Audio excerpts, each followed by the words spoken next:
9996、9998、10000。现在是2017年2月21号。从我被关进来，我的心脏已经跳动了10000下。按每分钟80次的心率计算，已经过了2小时05分钟。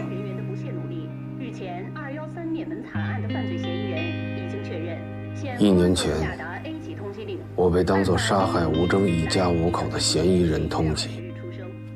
哥，你想想办法，我真的没杀人。我的孪生兄弟关宏峰收留了走投无路的我，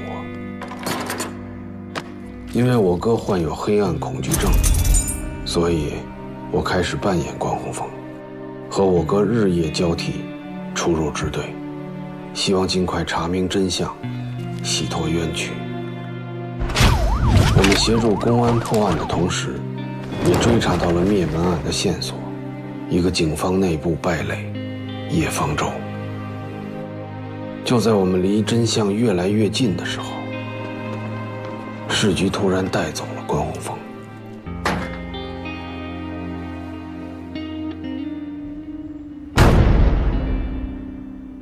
现在是2017年2月21日15时10分。市局为什么要抓关宏峰？这2个小时，我排除了其他所有可能性，唯一剩下的，就是我们换身份的秘密暴露了。哥，你怎么还不回来？天马上就黑了。我们现在交接吧。出什么事了？这个戏还得演下去，多一个人知道，就会添很多不必要的麻烦。被询问人，来，请说一下你的姓名和出生年月日。他们不知道我是关宏宇吗？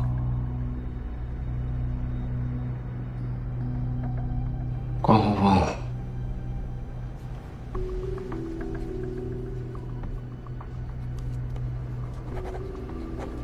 ，1977年11月20日出生。你在长风行知查案期间，都隐瞒了什么事儿？隐瞒的事，说的不就是冒充我哥吗？看来这市局我是出不去了。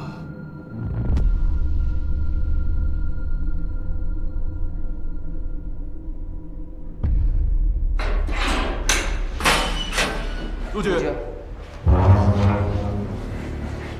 陆局，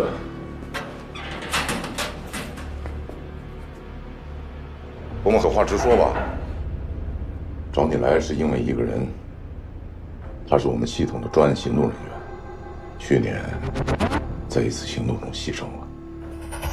案子就在你们长风，有印象吧？吴征，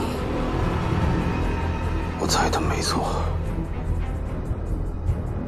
我们暴露了。去年你们支队配合市局的刑侦总队，破获的那起孟仲谋、金山集团走私军火的特大要案。金山集团不是吴征啊！你还冒险潜入了金山集团内部，那你还记得长风情知为什么会被牵扯到这个案子里来的吗？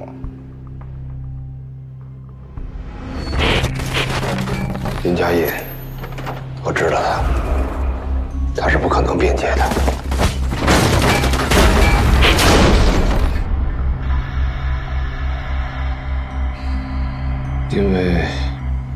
因为林家印？没错，你的徒弟林佳音。那次行动之后，在现场发现了一具严重烧毁的女尸，也就是牺牲的林佳音。我看了勘验笔录，林佳音牺牲的时候你也在场。笔录里详细记录了你陈述事件的全过程。林佳音真的死了吗？当然。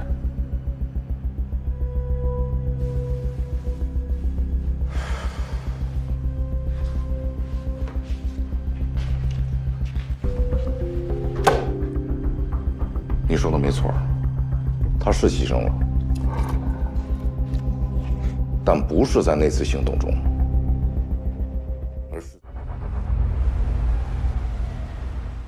跟你说，现在这法医叫高俊然啊，据说智商有149。刚刚我跟他照了一面，属于那种情商低、无节操、无组织、无纪律的那种啊。所以一会儿你千万不要分析案情啊，别露怯。智商这玩意儿也就是我没测，我要测，说不准也是个小天才。哎呦嚯，天才！那我这案子就治你。什么意思啊？你这都啊，媳妇儿的味道。我去，这现在是他妈想媳妇儿的时候，给我认真点。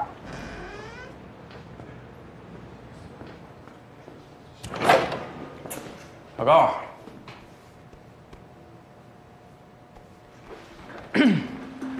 关队你好，自我介绍一下，我叫高俊然，久仰大名。行，知道了啊，赶紧说正事儿。尸检结果怎么样？关队，死者第一次遭受外力冲击导致肋骨骨折，然后在第二次碰撞当中呢，扎破了自己左侧的肺上叶以及心包，符合被地铁车厢门剐蹭，然后撞到墙上的推断。但是我们无法判断是自己剐蹭到车厢门，还是受到外力冲击导致。至于他的颈椎轻度错位以及枕骨骨裂导致颅内出现血肿，则是诱发他第一次生命体征停止乃至被误判为死亡的直接原因，但同样无法判断是否有人为加害。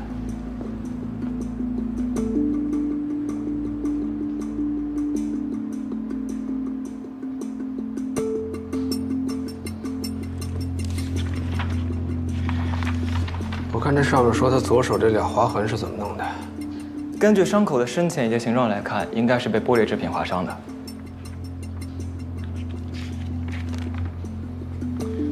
这120发现他坠落的地方是蓝鲸岛东侧的山坡脚下，典型的户外开放性场所。为什么不先查那儿？顺序是不是搞错了？可死者真正的死亡地点是在地铁隧道里啊。按照现场处置原则，不管是不是他杀，那里都是第一现场。关老师。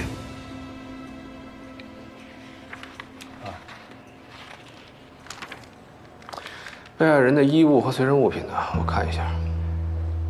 在这儿，死者第一次和第二次所穿的衣物都在这儿。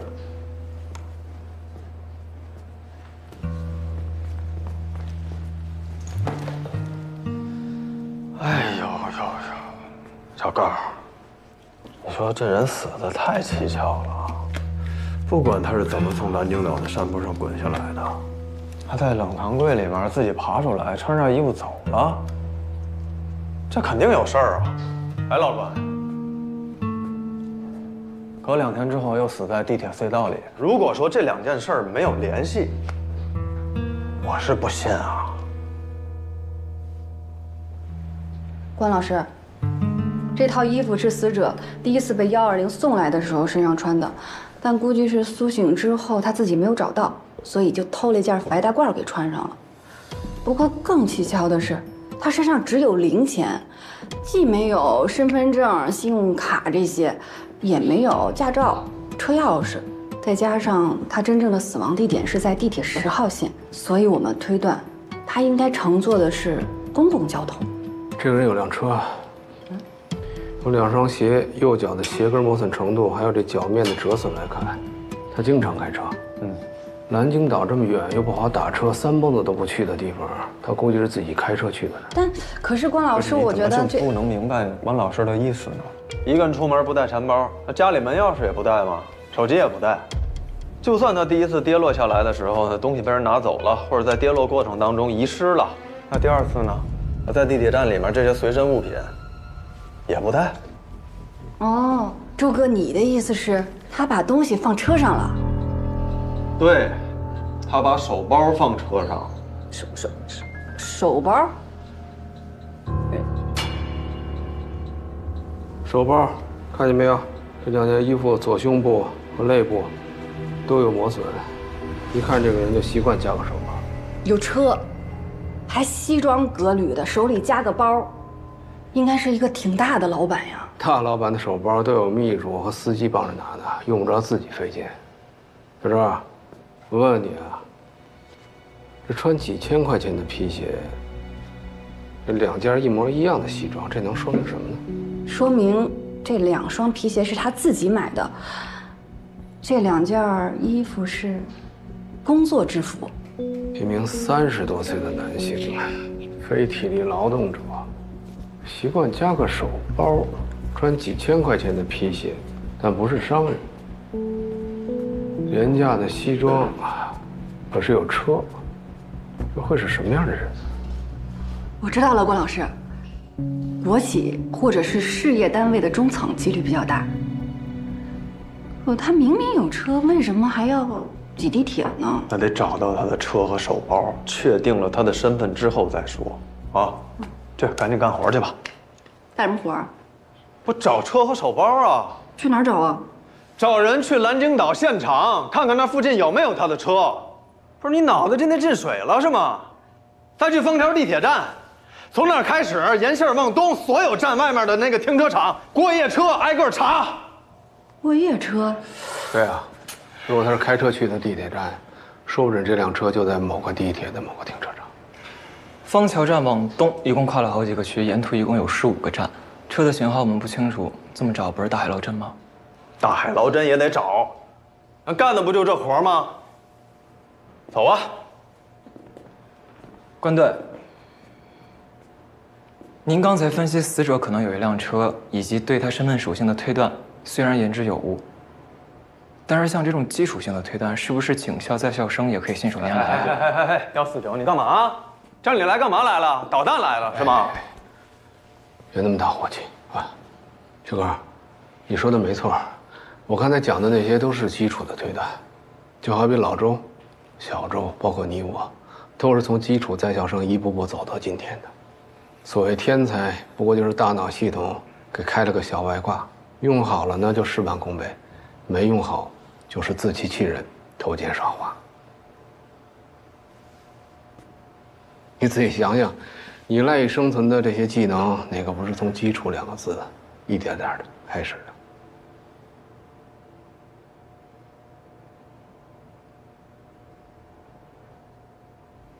你说的对，关队，我会好好反思，虚心改正。没有客气，走吧。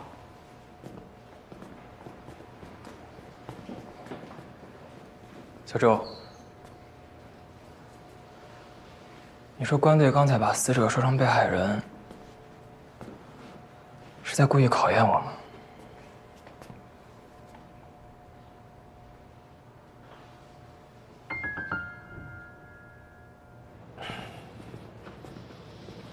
怎么了？我刚才跟你说什么了？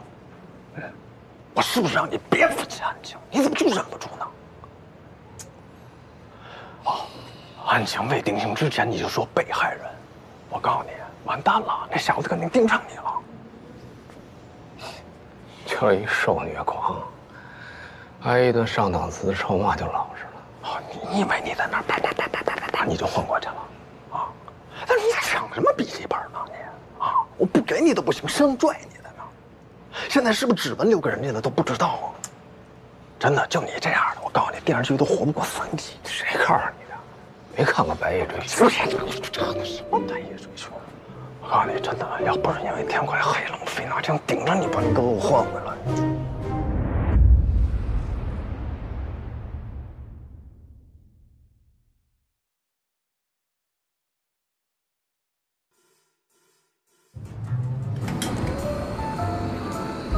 受伤了，可不太适合喝酒啊。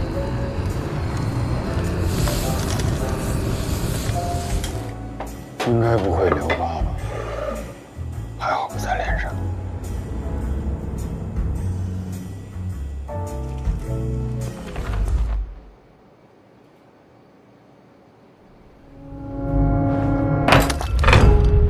不用管他。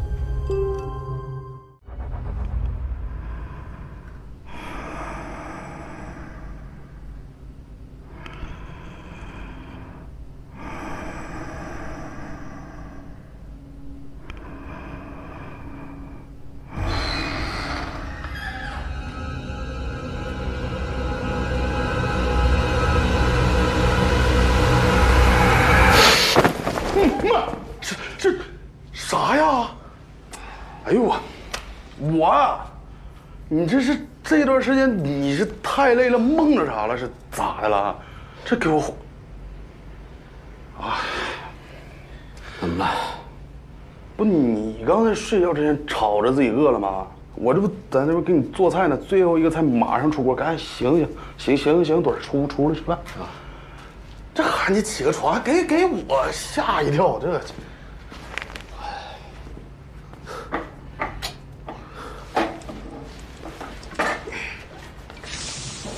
你这地儿澡堂子改的呀，不错呀，啊。 不是你进去之前告诉我赶紧换个安全地方，这地儿你来时候还没看着吗？曲径通幽，固若金汤。哎呀，我先来个精神食粮吧。那你可搂着点喝啊，那个劲儿大。哎，啊，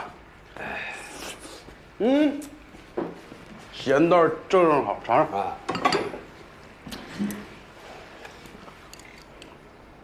来，哎，看个东西啊！看，大胖小子，前两天送他们娘俩的时候拍的。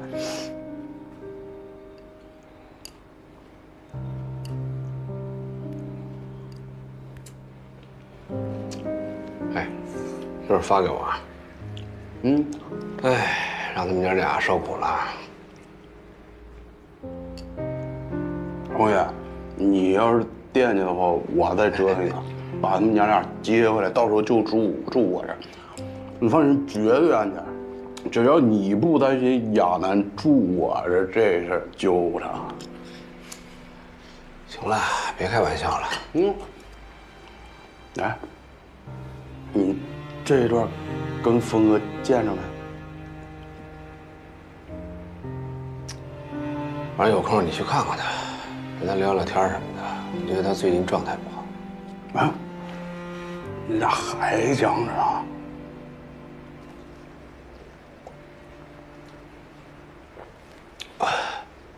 未来这段时间呢，长风刑侦支队这关老师呢，就只有我一个人啊。我哥暂时先不参与了。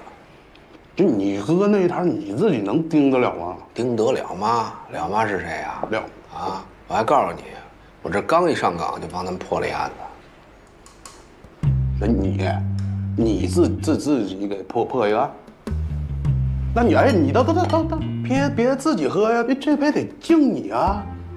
神呢，关老师，活干了啊！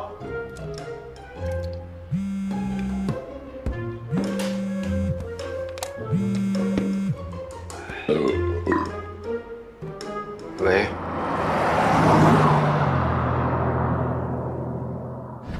这个什么呀？就是小周重新查张亚红工位的时候，在他抽屉里发现了。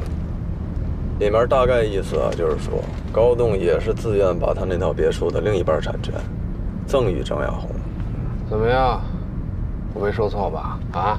那关于这个张亚红失踪的资料，向阳那边怎么说？他们已经送过来了。那行吧，那赶紧发动这个全队的资源，把人找出来。 人我们已经找到喽，这么快？赶紧的，会会。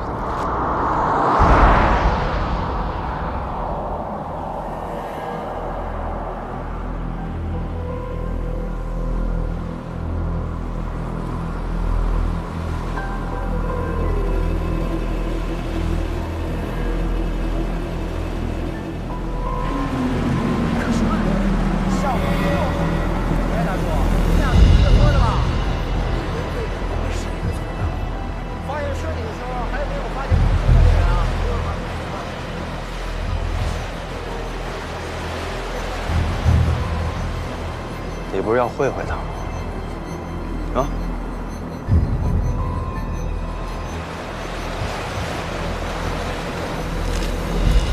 张亚红，你确定这是张亚红吗？都上了京港的头条新闻了。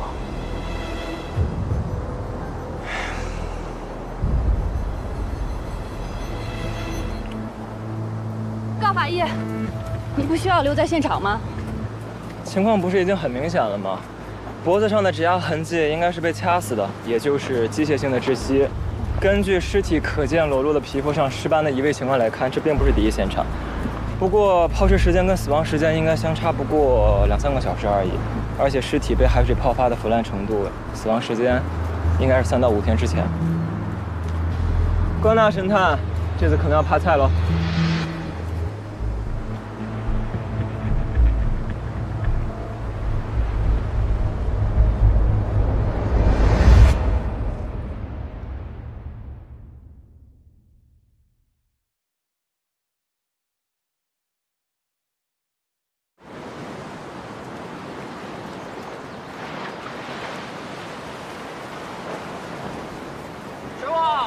我先帮他们把尸体抬回队里啊！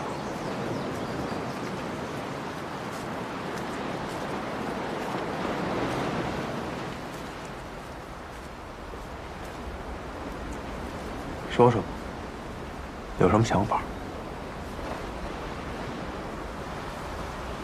啊，目前来看，很有可能是高磊杀人抛尸。当然，在没有直接证据的情况下，也可能不是他干的。要不还是等尸检报告出来再说吧。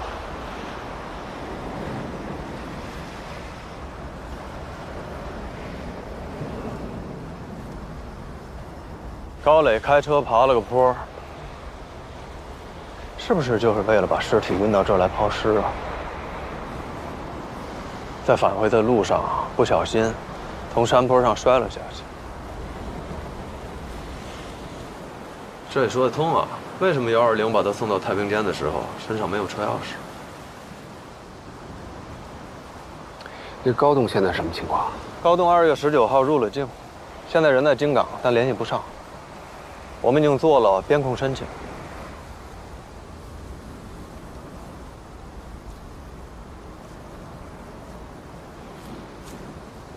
我不是找你茬啊，我们的案子虽然也在往前推进，但是你有没有觉得是东一榔头西一棒槌？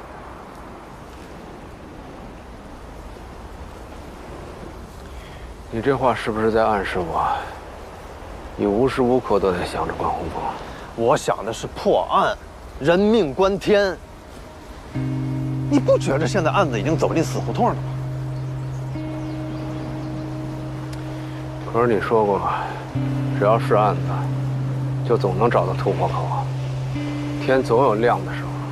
所以我们不能在这傻站着干瞪眼啊，总得有人把这口子挖出来。晚1分晚1秒，凶手都有可能掩埋证据，都有可能逃跑。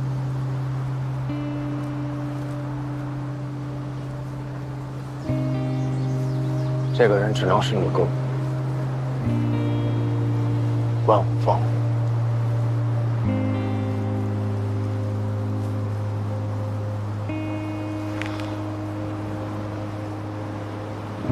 我去那边看看。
周旋，你跟关洪峰到底在捣鼓什么？啊？高磊的案子还没有查出个所以然，怎么现在突然又冒出个尸体啊？你们想上热搜啊？是不是不想干了？啊？还是没拿我这个橡皮图章当回事啊？我告诉你，现在局里面领导电话我这都快打爆了。再给你2天的时间，赶紧给我查清楚，不然给我卷铺盖一条走人。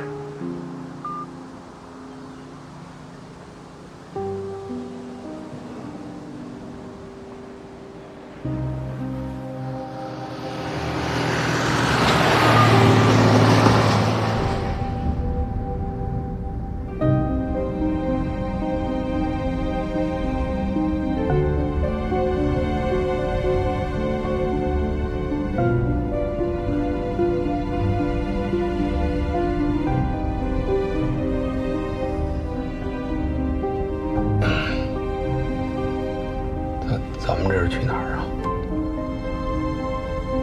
你说的。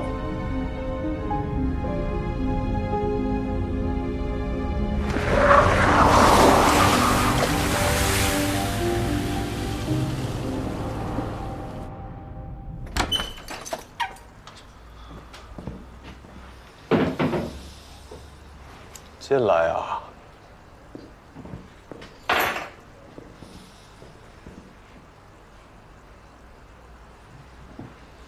快！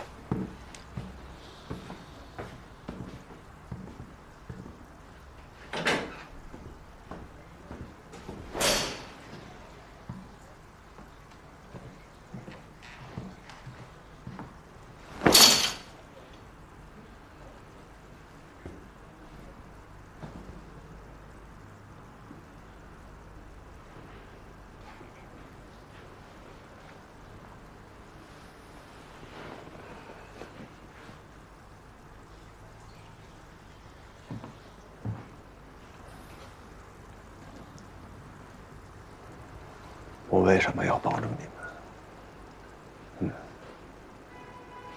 是因为在吴征的案子上，我相信你是被冤枉的。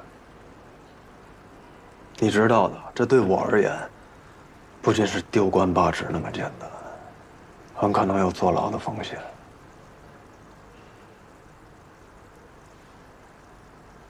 但是现在凭你自己的力量，已经无法进行下去了。我只想尽快的挖出幕后黑手，不管是现在的高磊的案子，还是林佳音被害的案子。佳音的死已经证明了这些黑恶势力开始向你们动手了。你和你哥现在处在巨大的危险之中。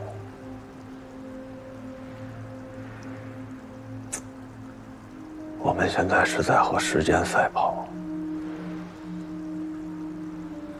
只有尽快的查出真相，才能尽早的结束这一切，你才能堂堂正正的走出这扇门。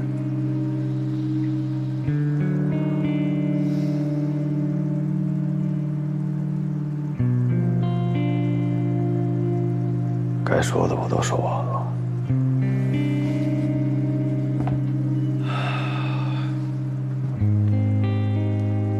从现在开始，你还是以前的关宏宇，你哥还是从前的关宏峰。你们兄弟俩配合好了，黑白交替。你现在要做的，就是在这等天黑。你哥回来跟你交班。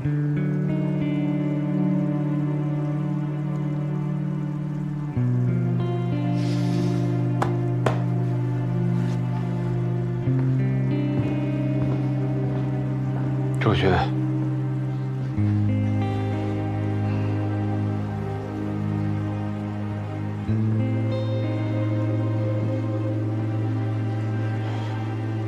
把这带给他。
换队。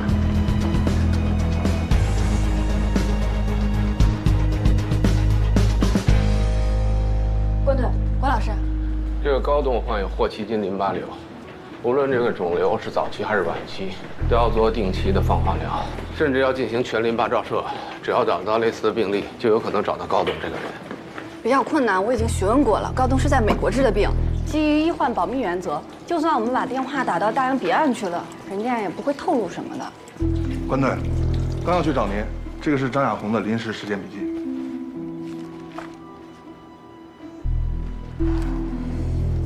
他回国以后就不需要定期的治疗了吗？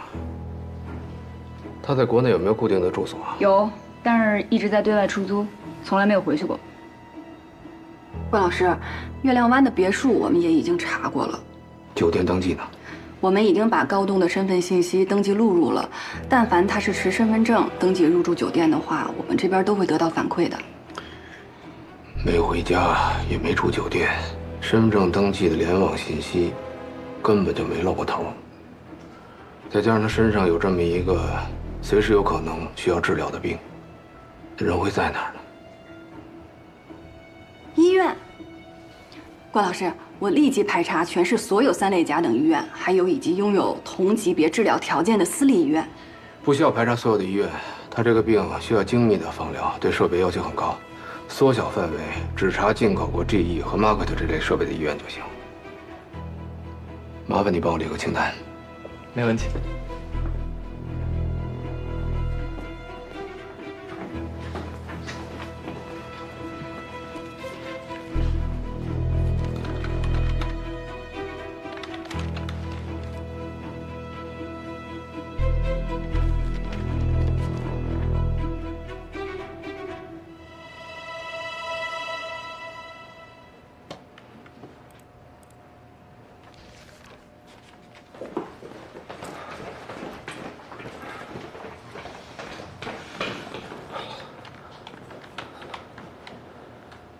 关，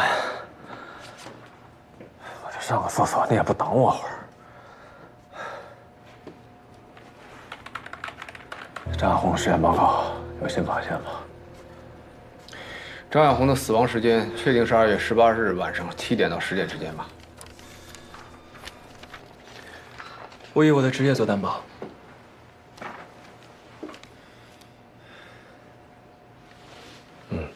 按这个顺序排查。哎，我出去一趟。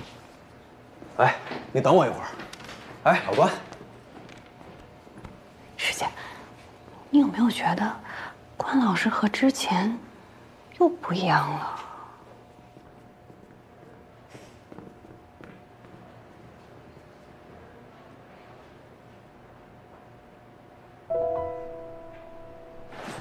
要去哪儿啊？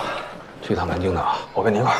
哎，不用了，这个事儿你交给小孟去查吧。你好几天没休息了，找个地儿睡一觉。行，哎，好。哎，老关，这个给你。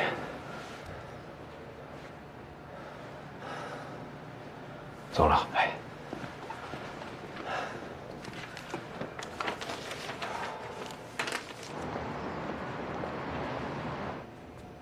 高法医，我去送个材料。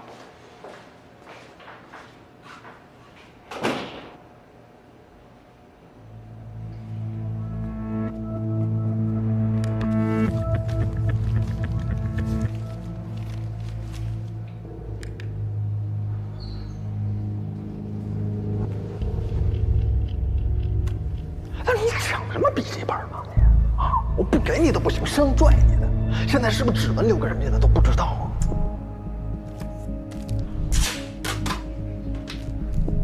师姐，你有没有觉得关老师和之前又不一样了？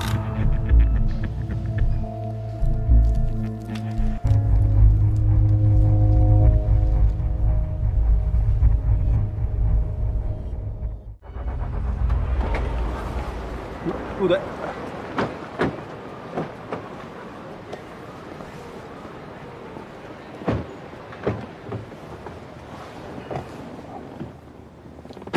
关队，您怎么来了？小罗，我是特意来找你的。我对你有个不情之请，希望你能务必帮我这个忙。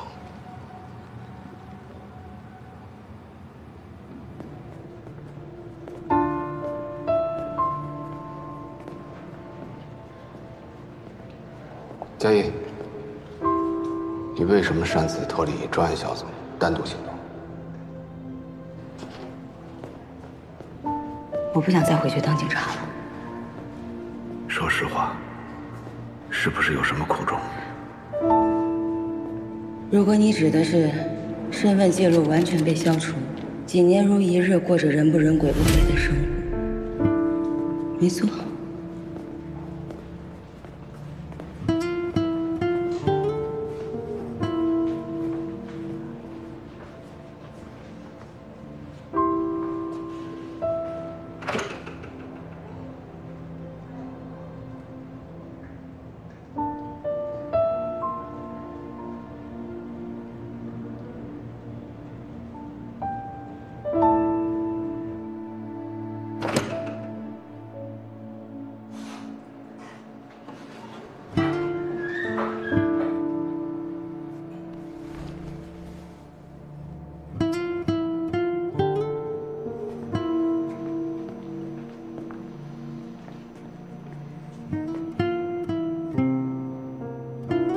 那我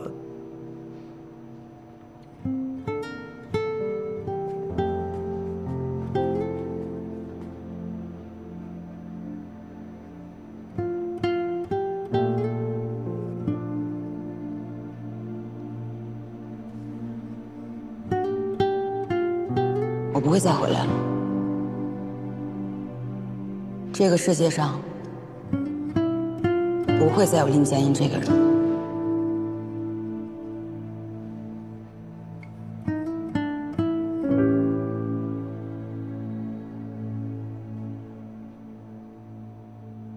对不起。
我们要做的呢，就是还原事实的真相。你把你知道的都告诉我们，我把我们还原的那部分告诉你。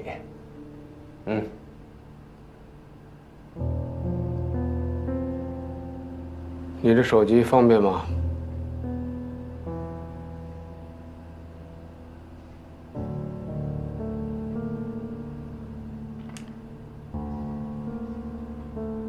？0622。